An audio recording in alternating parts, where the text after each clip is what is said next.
How many of you have read Harry Potter? All right. A well-educated audience. I love it. And I understand J.K. Rowling is an alum of Exeter, so very cool. So when you bought a Harry Potter book, and I'm just going to assume it cost $20 because it's a nice round number, for $20.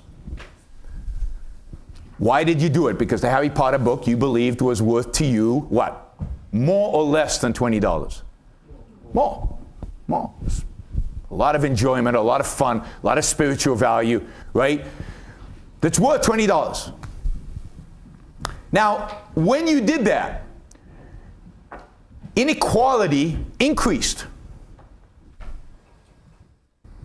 You became poorer by $20.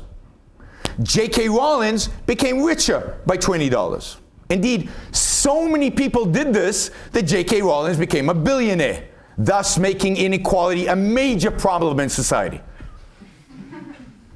But it's true, right? She became a billionaire, and those who advocate that inequality is a problem would view that as a problem. But how did she become a billionaire? By making every one of your lives better.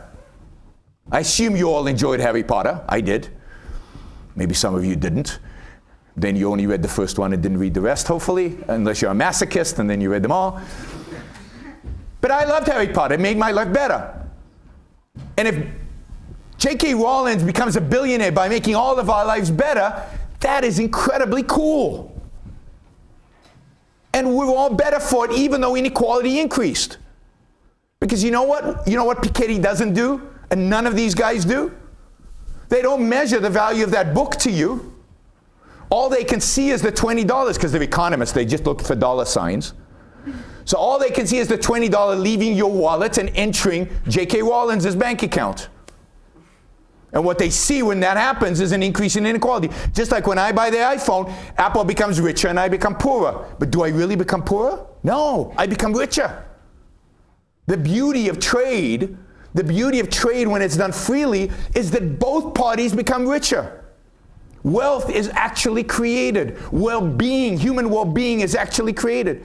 We are far better off of J.K. Rowling being a billionaire than if she'd stayed poor. Because if she'd stayed poor, that would have meant she sold no books, and therefore our lives would have been poorer for it.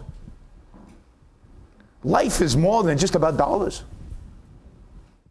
The book, the iPhone. Now, the iPhone actually translates into dollars, because in my case, it makes me more productive, so I can make more money.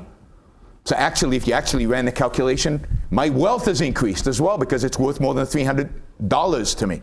Not just in terms of spiritual value, but in terms of actual monetary value.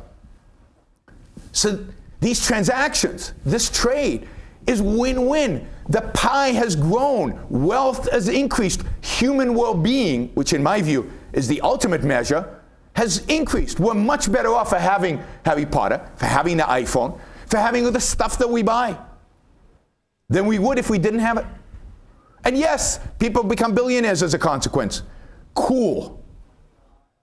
Because the way you become a billionaire is by selling lots of products to lots of people in win-win transactions that are making the lives of those people better.